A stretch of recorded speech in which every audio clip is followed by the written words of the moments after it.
This is a film about how all of us are being tricked by Donald Trump. It's about his reasons for doing this and why it is the greatest prank in human history. Donald Trump is pranking the Republican Party. And it's going better than he could have imagined. He is winning. Donald Trump was a registered Democrat from 2001 through 2009, and was probably a registered Democrat up to the age of 41. Hillary and Bill Clinton attended his wedding to his current wife in 2005. He is an advocate of single-payer health care. As far as single-payer, it works in Canada. It works incredibly well in Scotland. He is pro-choice. I hate the concept of abortion. But you would not ban it? No. Or ban partial birth abortion? No, I am pro-choice in every respect. I think Bush is probably the worst president in the history of the United States, and I just don't understand how they could have lost that election. Up until 2010, his own political campaign contributions heavily favored Democrats. In many cases, I probably identify more as a Democrat. And it just seems that the economy does better under the Democrats than the Republicans. Donald Trump has tried this prank before, in 2000 as a Reform Party candidate. But he failed trying to be a conservative candidate, vote spoiler for that election against George W. Bush. Now, in the year 2016, Trump is currently succeeding in performing a devastating critique on the Republican Party, and he is doing it to their faces. Just imagine the shame that these people will feel when he reveals this is all a big prank. They voted for a fascist prick, and they did it willingly. But where did it all go wrong for the Republican Party? Why are so many supporting Donald Trump this time? Once upon a time, conservatives served a useful purpose in American politics. A conservative is a bulwark against diminishing returns. They point out inefficiencies and hold back grand ideas with the factual realities of the situation. Conservatives are a necessary voice to understand when a government cannot afford to do something, or to point out when central planning is a mistake and it should be left to the private sector. But when Ronald Reagan was elected, from the beginning, he marketed a simple idea. Government is not the solution to our problem. Government is the problem. This was a huge shift in political ideology. This simple idea won Reagan the election. Like conservatives before him, and like his vice president, he would still work with Democrats and compromise in order to pass legislation. I'd learned while negotiating union contracts that you seldom got everything you asked for, and I agreed with FDR, who said in 1933, "I have no expectations of making a hit every time I come to bat. What I seek is the highest possible batting average. If you got 75 or 80% of what you were asking for, I say you take it and fight for the rest later." And that's what I told these radical conservatives who never got used to it. But it was the radical conservatives who won. Grover Norquist said that he wants to shrink government to the size where it could be drowned in a bathtub. You want to drown it in the bathtub? No, we want it down to the size to where it would fit in a bathtub. A generation of Republicans since preach blanket distrust of anything the government does. I have little interest in streamlining government or in making it more efficient, for I mean to reduce its size. And then it got even worse. In the late 90s, the neoconservatives rose to power in America. Dick Cheney, Karl Rove, Grover Norquist, and the son of Ronald Reagan's vice president were all uncompromising, anti-government zealots. In 2000, the polls showed that the popular vote was in favor of a Republican nominee, and Donald Trump saw that electing this headstrong neoconservative would be very bad for the country, and indeed, the world. So he thought he could do something about it. Trump was a great figurehead to conservatives, and if he could pull enough votes for himself, it would prevent a Bush presidency. In 2000, Trump would try and act as a vote spoiler. So what is vote spoiling? A simple example is this. Let's say we have a two-person race between a giant douche and a turd sandwich. In the general election, between only these two candidates, the giant douche would get 60% of the vote, and the turd sandwich would get 40%, winning the election for the giant douche. But let's say a stupid dick enters the race. The stupid dick splits the votes of the giant douche. Now, with 30% each, the turd sandwich wins the election by 10%. But in 2000, neither Trump nor the eventual Reform Party candidate, Pat Buchanan, ended up being the vote spoiler. Instead, the election was spoiled by Ralph Nader. Even with the popular vote, Al Gore lost the Electoral College, and Bush was promoted to the presidency. The Bush presidency has the record for most vacation days of any modern presidency. Bush started warrantless wiretapping of millions, racked up a massive debt, brought on by $1 trillion tax cut for the rich. Because of this, wages actually shrunk for the middle class. Then, the housing and banking collapse of 2007 caused the Great Recession and nearly collapsed the entire economy. The Bush administration ignored warnings about an attack Osama bin Laden was planning in the United States.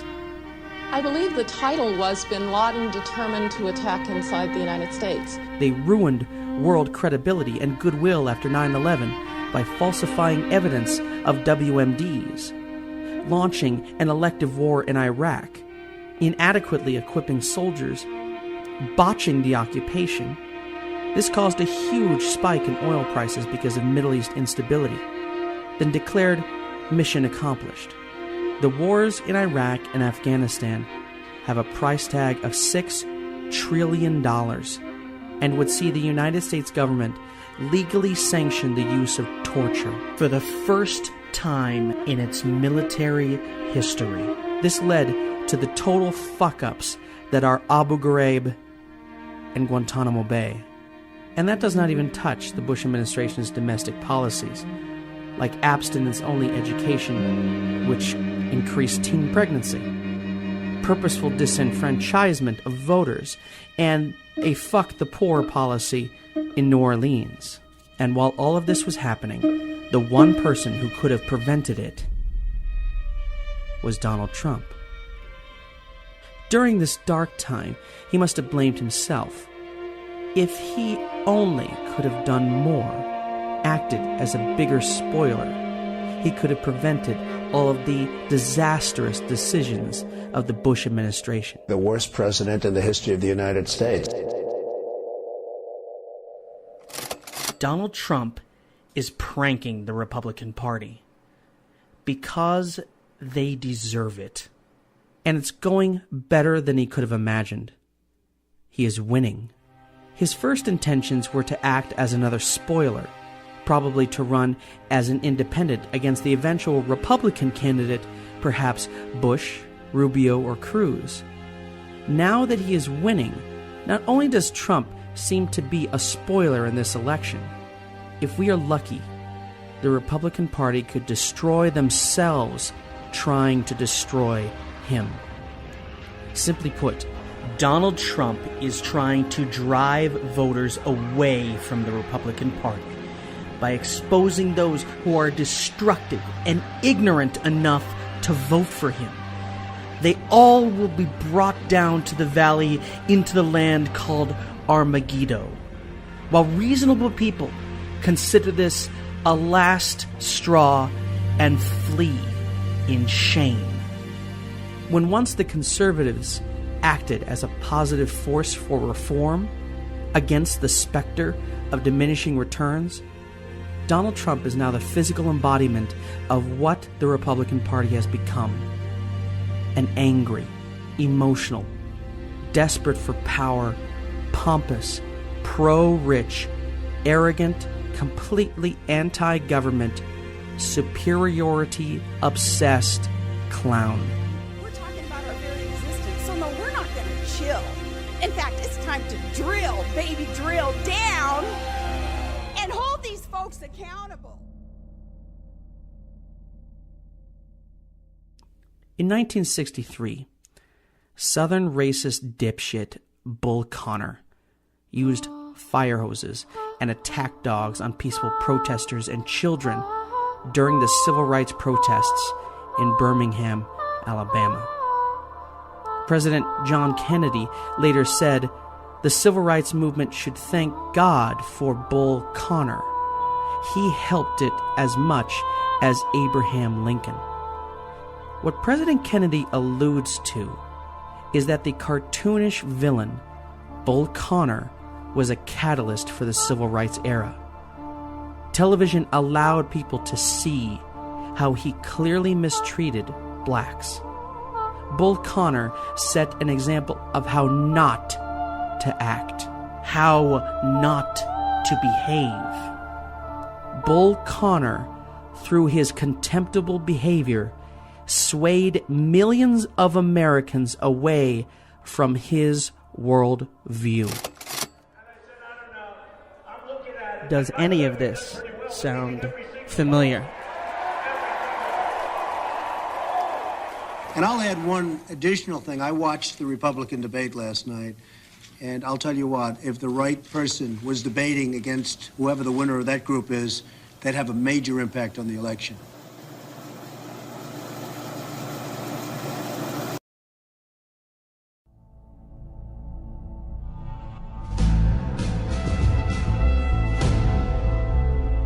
Donald Trump is not who everyone thinks he is. This is the central point of my theory. This is the opening theme to Netflix's series House of Cards. It tells the story of a very tight conspiracy that affects the world on a massive scale. Who knew real life could be even more interesting? So let's start building the argument that Donald Trump is trolling the Republican Party. And if you will indulge me, there is no better way to make an argument like this on YouTube than a list. So let's go. Number 10. Will he run? From the very beginning, people have been asking Donald Trump if he will ever run for president. Let's start back, as early as we can. Trump had inherited his father's real estate company, and unlike many family dynasties, he would do his job way better than his parent. From the beginning, Trump wanted to self-promote as a way of cultivating business. Trump's first big business deal was converting a bankrupt railroad yard in Manhattan to a convention center, winning the contract over 2 other sites. On this, his first big deal, he offered to forgo fees in order to name the convention center after his family. New York City turned him down. This, and the Commodore Hotel's renovation into the Grand Hyatt Hotel, made him a famous commercial real estate developer in New York. At this point, he was only famous in New York.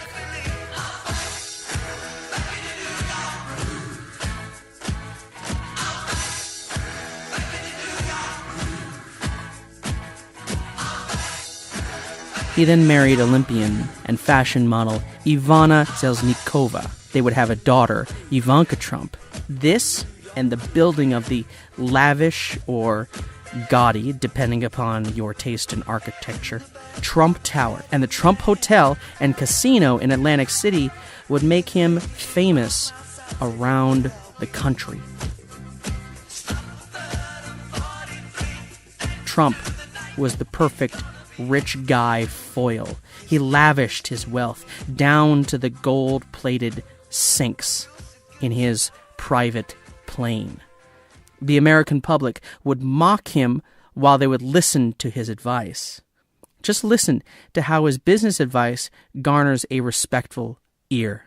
What would you do differently, Donald? I'd make our allies, forgetting about the enemies you can't talk to so easily, I'd make our allies pay their fair share. That interview was in 1988 on Oprah Winfrey's old talk show. You can tell by the old square format, and Oprah has really poofy hair and asks questions from the audience like she's fucking Ricky Lake. She was the first to have Donald Trump on a national forum. So if there was one person you want to blame for discovering him, blame Oprah. This sounds like political presidential talk to me, and I know people have talked to you about whether or not you want to run. Would you ever? Probably not, but I do get tired of seeing the country ripped off. Why would you not? I just don't think I really have the inclination to do it. I love what I'm doing. I really like it. Also, it doesn't pay as well. No, it doesn't. On that show, she becomes yet another person to ask. You've said, though, that if you did run for president, you believe you'd win. Well, I don't know. I think I'd win. I tell you what, I wouldn't go in to lose. I've never gone in to lose in my life. From the beginning, people have been asking Trump if he was going to run for president, and they always assumed he would run as a Republican. But you might be classified as an Eastern Republican. Fair? Well, I guess you could say that, yes. Number 9. Trump is winning because he's a salesman, not a statesman. Trump has a signature bravado and sentence structure that makes him a perfect salesman.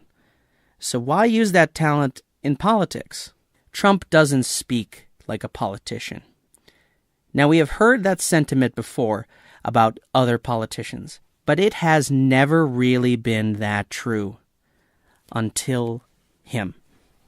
First of all, he curses. Because we have nobody in Washington that sits back and said, you're not going to raise that fucking price. You understand? Listen, you motherfuckers. We've got you. Now, you said the same exact thing. You said the same exact thing, but it's a different message. The important thing to observe here is the reaction to these type of statements.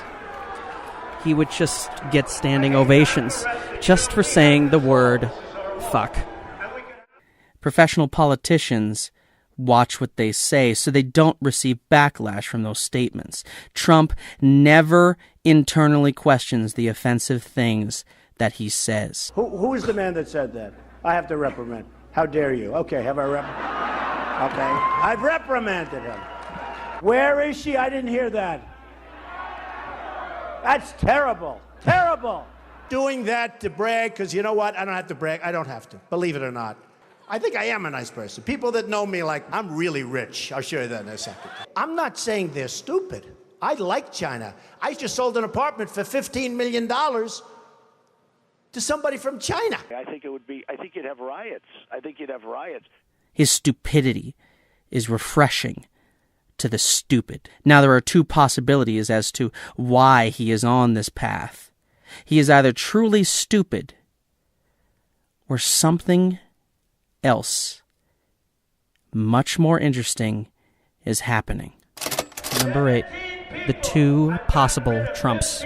The overt story is that Trump has fallen more and more in love with his own bullshit.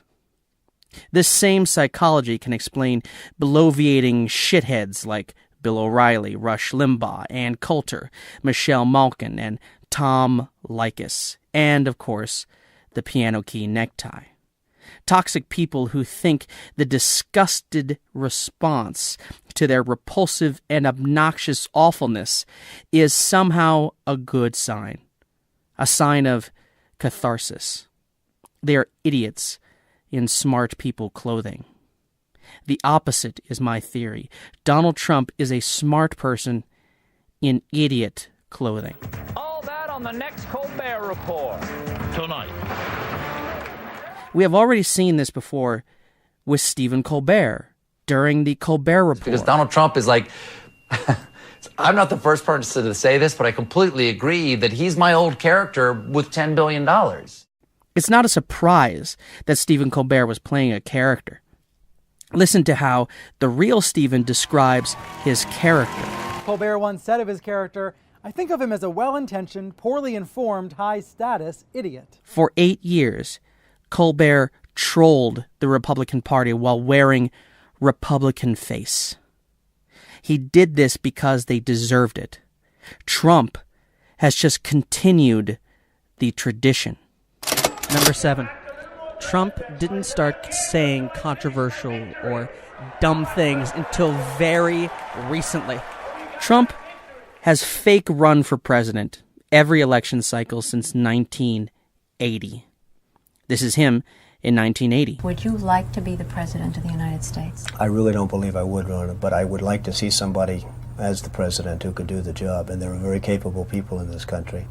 In 88. Supposing Bush called you and said, Donald, forget this business thing. Come run. Forget about it. I just like that introduction. 2000. Well, it says that I am joining as of Monday the Reform Party, which in New York is the Independence Party, and I look forward to doing so.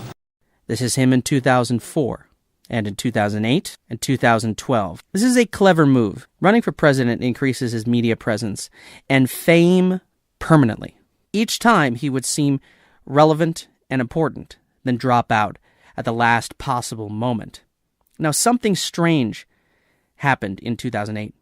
If the overt narrative is true, he becomes part of the army who is upset at Obama for existing.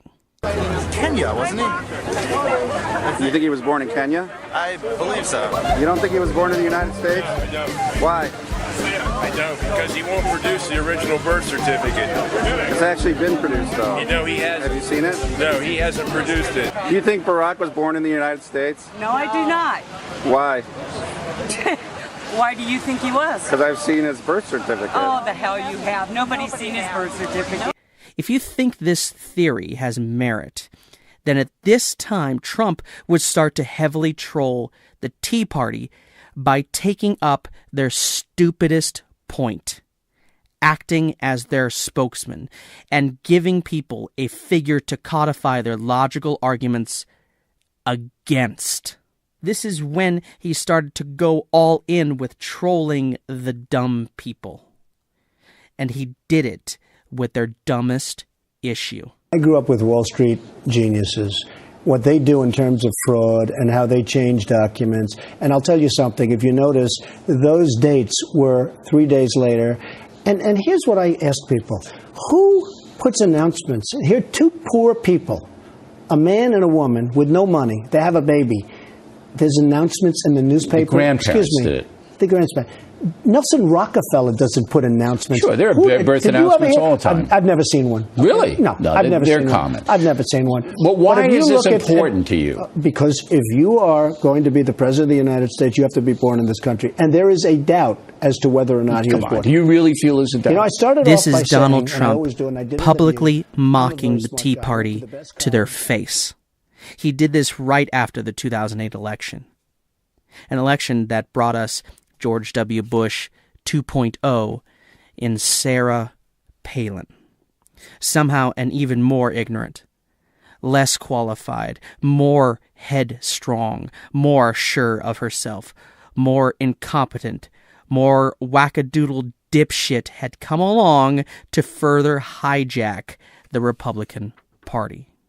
When we're talking about a nation without borders, when we're talking about bankruptcies in our federal government, debt that our children and our grandchildren, they'll never be able to pay off. When we're talking about no more Reagan-esque power that comes from strength, power through strength, well, then we're talking about our very existence. So no, we're not going to chill. In fact, it's time to drill, baby, drill down and hold these folks accountable. Also, at this time, the Tea Party emerged to basically disagree with anything Obama said or did. His church was based on racism. God will take care of health care. God will take care. Radical communist and socialist. Somebody ought to investigate that like Glenn Beck has been doing. I'm telling you right now, this whole Obama administration is unconstitutional. This was the time period when shit just got made up because they wanted it to be true. And the truthiness hasn't stopped. In 2009, 28% of Republicans believed Obama was not born in the United States. Another 20% of Republicans were not sure. This is a very good litmus test as to whether you are an incontrovertible asshole. This is based off of no evidence at all other than using the racist logic line of premise. Obama is black. Therefore, Obama is not white. Premise. Only white people seem like true Americans to me. Conclusion. Obama must not be American. How else can you justify it? This simple litmus test of assholeness is a good way to dismiss any other political statement you might make. Because you are a birther. He doesn't have a birth certificate. Because you are a birther, there is a high likelihood that you will be very wrong about every piece of garbage that comes out of your mouth. This is why Trump inaugurated his first dive into satirical political theater with this subject. Because anyone who believed it was truly contemptible. Number 6, Trump's political affiliations. People have always assumed Trump is a Republican. And after hearing this refrain enough, he could have just started letting people believe what they wanted to believe. Until 1999. In 1999, shortly after the death of his father, in June of 1999, Trump ran for a presidential primary for the first time, announcing his first presidential exploratory committee in October of 1999. He sought the candidacy of the Reform Party, a third political party started by Ross Perot. The Reform Party candidate ended up being ultra-right-wing conservative Pat Buchanan, who Trump called a Hitler lover. Trump also said of Buchanan, he doesn't like the blacks. He doesn't like the gays. It's just incredible that anyone could embrace this guy. Do you see here how Trump, at this point, is establishing a contempt for conservatives? At this point, he is asked whether he is still a Republican.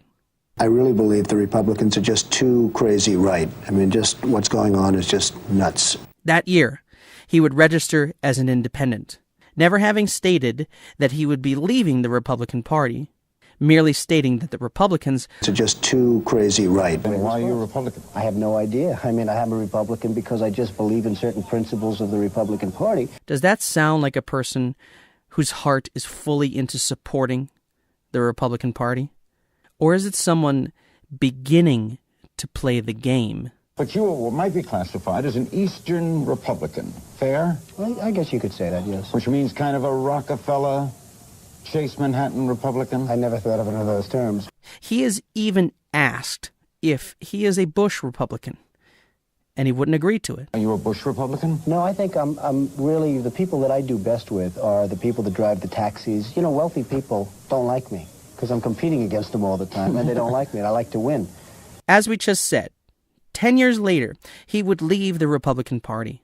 8 years after that, he would be so infuriated that he would call for the impeachment of George W. Bush. It just seemed like she was going to really look to impeach Bush and get him out of office, which personally I think would have been a wonderful thing. Impeaching him?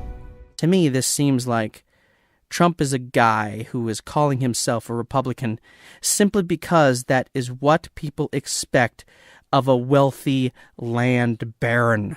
He says he is only a Republican because I just believe in certain principles of the Republican Party. Number 5. In fact, Trump has shown more overt support for Democrats than Republicans. Hillary Clinton, I think, is a terrific woman. I mean, I'm a little biased because I've known her for years. I just like her. I like her, and I like her husband. I'm very pro-choice. I think Bush is probably the worst president in the history of the United States. I would tax people of wealth, of great wealth, liberal in health care. Now, this list is getting really juicy at this point. It only gets better. If this theory is true, it began in 1988, accidentally. Trump released The Art of the Deal that year. It's still his best-selling book as an author. It's a fantastic book, by the way. It's actually a great insight on negotiation. With his book coming out the same year of the election, he found a good spot to get some attention. He was being invited to speak at Republican events by Republican strategist Mike Dunbar. This is free advertising for his book release, which certainly increases book sales. All he had to do was change his registration from Democrat to Republican. Yes, Donald Trump was a Democrat until 1988. Now, some could argue that he was young, and we are all Democrats when we're young, because we are all compassionate when we are young, and apparently you stop having empathy past being a teenager. But that argument is for high school or college students, perhaps.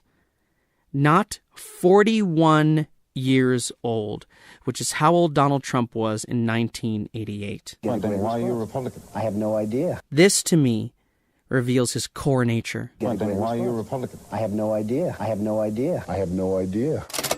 It is his truth. And if you don't think that officially being registered as a Democrat once isn't convincing, how about twice? We already mentioned that he dumped the Republican Party to register as independent in 1999. But 2 years later, Donald Trump would re-register as a Democrat.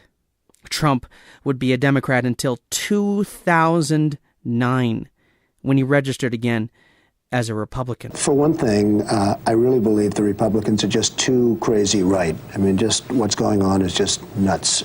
2 years later, in 2011, he left the Republican Party again, registering as unaffiliated. Then 4 months later, he registered again as Republican. His donations also tell a story of more support for Democrats until very recently. He initially, for a long time, he gave more to Democrats than to Republicans. Over the years, he had added up money to Hillary Clinton and Harry Reid and Charles Rangel and to John Kerry and the like, almost to $600,000 worth. Then in 2011, he shifted more money over to the Republican side. They caught up and then surpassed that number with donations over the years, people like Bob Dole and Phil Gramm and John McCain and Rudy Giuliani, so close to $1 million there. Number 4, his absolute ridicule of Republicans. You ever see a sign that says Jeb Bush or Bush? Now, there's a reason he doesn't use his last name, because we had a lot of problems with that last name. First of all, Rand Paul shouldn't even be on this stage. He's number 11. I never attacked him on his look, and believe me, there's plenty of subject matter right there. Raise your hand now if you won't make that pledge tonight. Mr. Trump. The fact is, Donald, you cannot take more energy tonight. I like that. And the poll just came out, and I'm tied with Jeb Bush. And I said, oh, that's too bad. How can I be tied with this guy? He's terrible. He's terrible. You hear our politicians, John McCain, 2 days, oh, Benghazi, you don't hear about it anymore. They said to Marco Rubio, are you having fun? He's sweating like a pig. I don't think you heard me. You're having a hard time tonight. But when the folks of Iowa found out the true facts of the job that you've done in Wisconsin, all of a sudden you tubed. He was number 1, now he's number 6 or 7 in the poll. So Jeb Bush, let's say he's president. Ay. And then the next day, he'll be called by special interests that supported him, his lobbyists who push him around like a piece of candy. It took him 5 days to give a proper answer on Iraq. There was a moment when Trump was hosting Saturday Night Live, when Taran Killam arguably mocked Trump while standing next to him. Now look how Trump is acting when he is standing next to Sarah Palin. This is Sarah Palin going full idiot. Teachers and Teamsters and cops and cooks, you rock and rollers and holy rollers. When Trump stands behind Sarah Palin, he doesn't nod firmly. He doesn't clap. He has this coy half smile. It's almost hiding disgust. Number 3, his parody of Republican ideology. At this point, he's very used to talking to Republicans. He's very used to knowing what they cheer for. He basically says the worst thing that come to his mind. Stuff like this. They're bringing drugs, they're bringing crime, they're rapists, and some, I assume, are good people. I will build a better wall, and I'll build it for cheaper, and Mexico will pay. A lot of people do not think it was an authentic certificate. I said, no, I'll use the word anchor baby. Excuse me. I'll use the word anchor baby. He's a war hero because he was captured. I like people that weren't captured, okay? I hate to tell you. Do you agree with that? He's a war hero because he was captured. You see, there was blood coming out of her eyes, blood coming out of her wherever. You got to see this guy. Oh, I don't know what I said. I don't remember. Total and complete shutdown of Muslims entering the United States. So if the theory is correct, this is the most important part of him trolling the Republican Party. Look how easy it is to say terrible things. Suck my dick. I want your heart. I want to eat his children. Praise be to Allah. I am Shakespeare in the flesh, Walt Disney. Not at all. You think it's good to slap a woman? No, I don't think it's good. You don't think it's bad?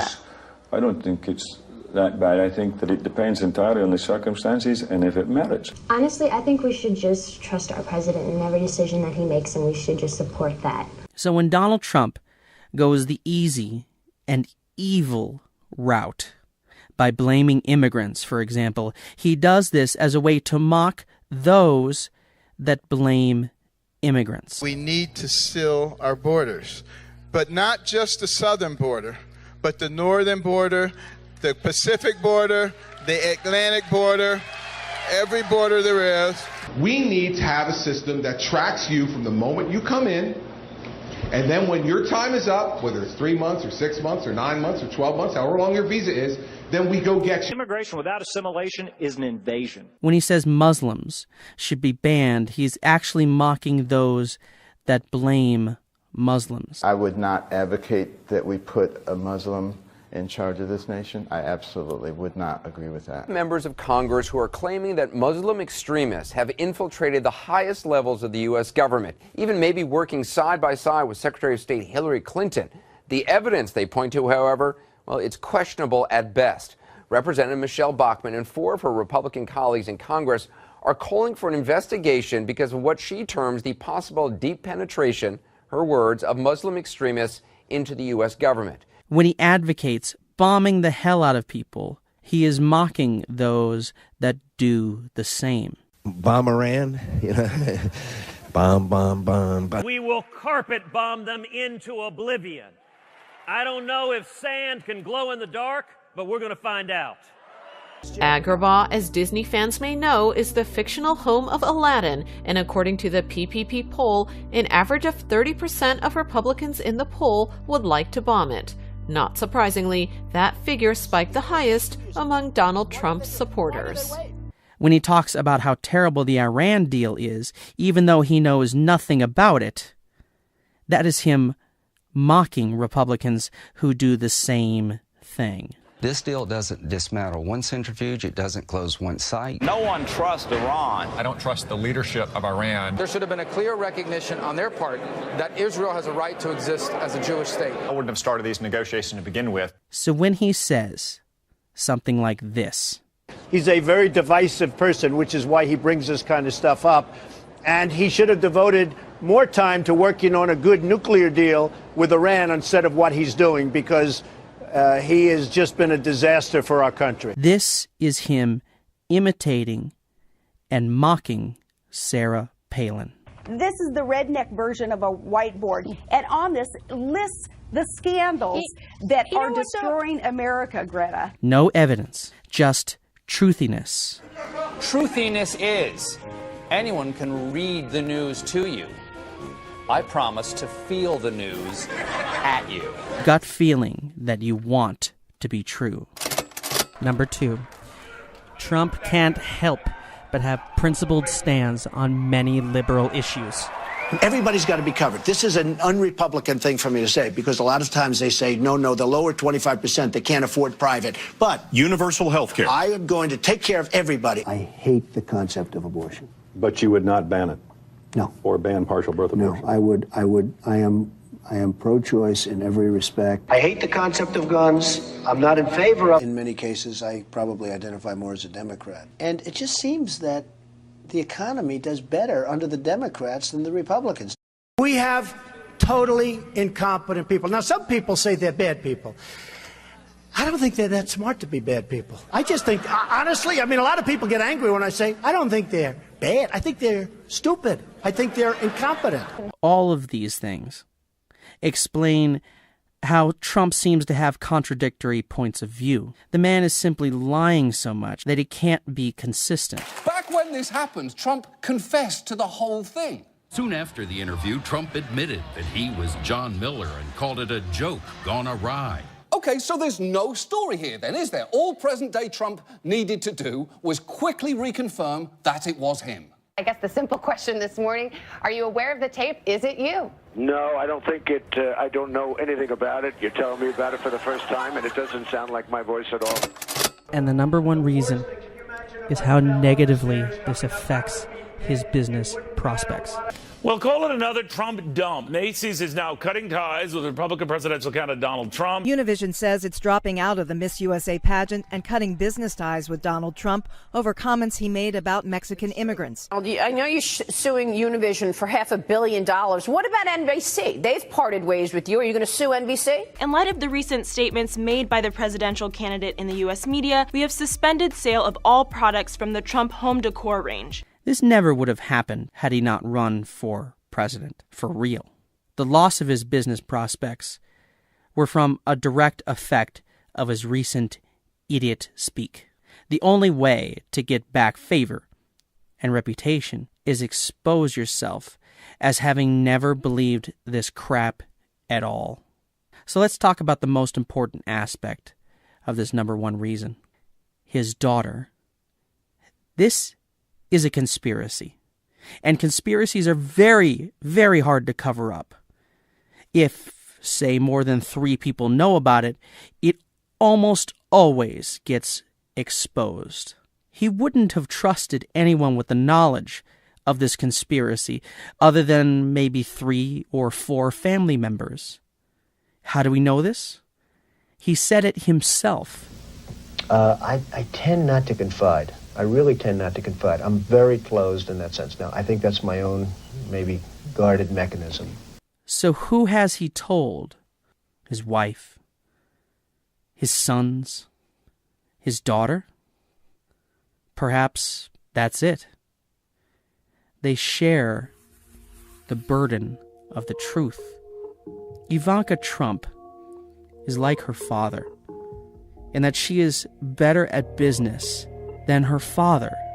Her intelligence is crazy high. Her acumen and her ability is so obvious. And it's also completely antithetical to the behavior of her father. Yet this woman, a good friend of Chelsea Clinton, has raised no objection or even any slight doubt that Trump's dumb ideas could need a moment of rethinking. She has appeared with him on many occasions during the campaign. She is there when Trump is being assaulted, and she has not batted an eye. My theory proposes that she could only behave this way if she knew that her father was faking it for a grander purpose. If you still don't believe this could be true, just imagine yourself as Donald Trump. You're a billionaire, now with nothing to lose. You have just seen a relentless and reckless attack on Obama over fucking nothing. Why do you continue to support a Nazi policy, as Obama has expressly supported this policy? Why are you supporting it? It is a tribute to the First Amendment that this kind of vile, contemptible nonsense is so freely propagated. Ma'am, trying to have a conversation with you would be like trying to argue with a dining room table. I have no interest in doing it. This is codified in the ignorant appeal of Sarah Palin, who has just destroyed the credibility of a well-respected Republican and decent human being John McCain. The despicable fight over health care exposed a huge population of Tea Party fuckwits. So you make a decision. Next time you won't fake a run for president. You will go all in to guarantee the win for a Democrat and to soil and further destroy the Republican Party. This time, you will make a huge impact by going full moron. You start the dumb fuckery by becoming the spokesman for the stupidest of all topics, the birther movement. It works tremendously well and positions you right into the place where you want as the trusted spokesman for the group you are going to troll. You run for president and you become king of the trolls. It is the greatest prank in human history that Donald Trump is conducting right now. Now every decent person looks upon your ideology and cringes. They cringe the same way that people cringe at the behavior of Bull Connor. Think of the anguish Donald Trump must feel when he goes home at night. Few people that share the pain with you. The despicable mask you have to wear every day. Every day, speaking to supporters who want to vote for a bloviating, racist, sexist, incompetent, illogical idiot. Because they see themselves in you. Now, all it takes is for someone to expose this conspiracy. And when the theory about your behavior gets shared and thrown around the internet, until someone in the mainstream media has enough balls, man or woman, to talk about it, then someone else has enough balls, man or woman, to ask you to your face, if this is just a giant troll on the Republican Party, is the Donald Trump theory true? You can turn in triumph. Take back dignity and respect and answer. You knew damn well I was a snake before you took me in.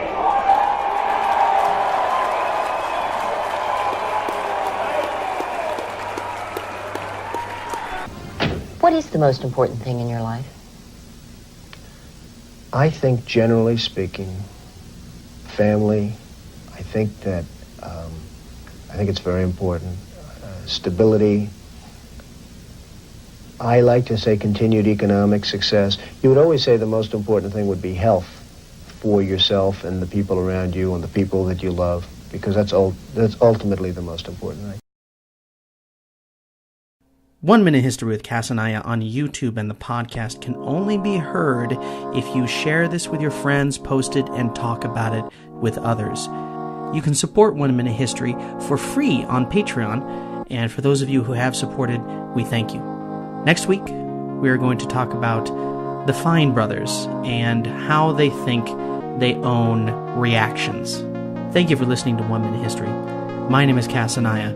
Good night, and have a pleasant tomorrow.